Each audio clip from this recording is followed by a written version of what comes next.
Cubamajigs are reusable gaming packs for cube sideboards and other games. New designs from your favorite MTG artists are launched every Monday, so go check them out at Cubamajigs.com.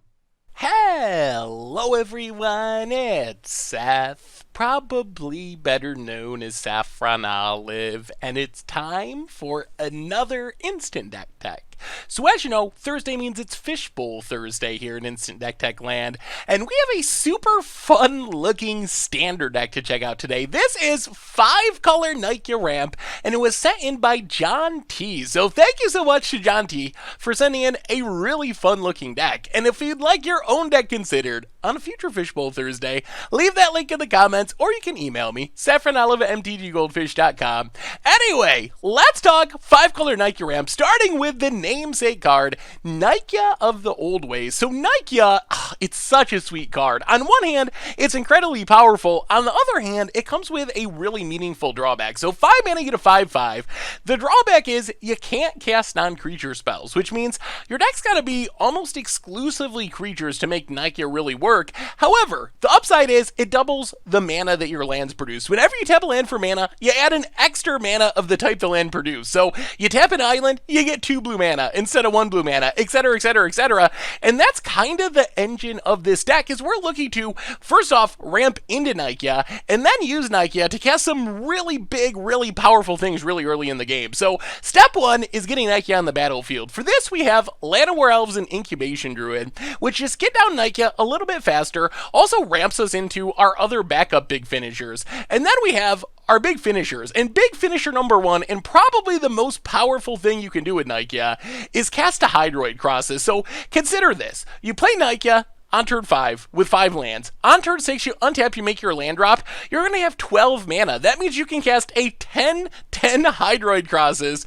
that draws you 5 cards, which hopefully finds us where Hydroid Crosses is, and also gains 5 life. So a really powerful thing to do. I mean, Hydroid Crosses is good anyway, and it is literally doubly good when you have double the mana thanks to Nikya. Then we have our other big finisher, which is the Kama Primal Calamity, which is pretty sweet. One of the tricks of Nikya is figuring out ways to have spell-like abilities attached to your creatures, because really you still want some removal. You still want to be able to gain some life, destroy artifacts and enchantments. Zakama does all of this, and even untaps our lands, which is pretty powerful, so we can do it right away, attached to a massive trampling, reaching, vigilant body.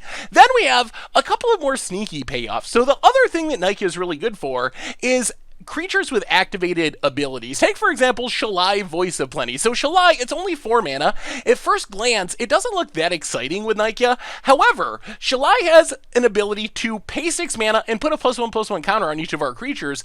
With the mana we have from Nikya, we can potentially activate this multiple times a turn and grow our team really quickly. Plus, Shalai is protecting our team from removal. And then Nicol Bolas the Ravager, with the Nikya mana, we can really quickly flip it around into Nicol Bolas the Arisen. And then we have a really powerful removal reanimation planeswalker at our disposal.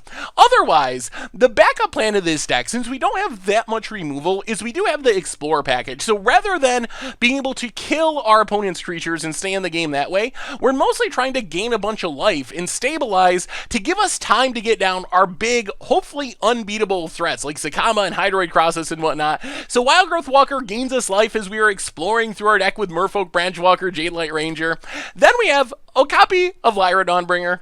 I mean, it's just a powerful card. The lifelink is relevant. It works with our Shalai as well, getting the Angel Lord ability going. As far as the mana base, to support our 5-color plan, we have Gateway Plaza and Guild Mage's Forum, which is just a one-of, but technically a kind of expensive 5-color land. And then otherwise, we have what I would consider a mono-color 5-color mana base. All of our lands tap for green mana, but they each tap for an additional color. So we're going to hit our turn 1 Llanowar Elves, turn 2 Incubation Druids really consistently, and then hopefully we draw the right splash colors later in the games for our Hydroid Crosses and our Zakamas and whatnot. And then some basic forests. As far as the sideboard, we do cheat a little bit. We have 1 non-creature spell in our sideboard, the Immortal Sun, mostly to slow down planeswalkers, but drawing us cards is fine as well, making our creatures bigger. It's just a lot of value packed in a 6-mana artifact. Otherwise, we try to get everything done with creatures. Cruel Harpooner gives us a removal creature for flyers, Captivating Stone Crew, a little bit expensive normally, but with double mana, it's a little bit more feasible, and we can steal a bunch of creatures. Ravager Worm just comes down and kills something. For gaining life, we have another Lyra, a Deathgorge Scavenger, also doubles as Graveyard Hate, Corrosive Druid. Normally you wouldn't play this in Standard, but we can kick this pretty easily with the help of our Nikya, and then we're gaining 10 life. Speaking of gaining life, Plaka Worm gains a 7, huge body on the battlefield, and then for more controlling matchups, Carnage Tyrant, Nezahal, can't be countered, Lena can protect us from a Wrath, Knight of Autumn, just a Swiss Army knife of life gain and artifact removal and a big body, and that is 5-color Nikya Ramp for Standard. And that's been our Fishbowl Thursday deck for this week. So anyway, thank you so much to John T for sending in a really cool deck. And once again, if you'd like your own deck considered for a future Fishbowl Thursday, make sure to leave me that link in the comments or email me, saffronolive@mtggoldfish.com. Thank you so much for watching. I hope you enjoyed it, and I will talk to you soon. Thanks for watching the video. If you enjoyed it, help us out by clicking that like button down below. And to keep up on all the latest and greatest, click that subscribe button.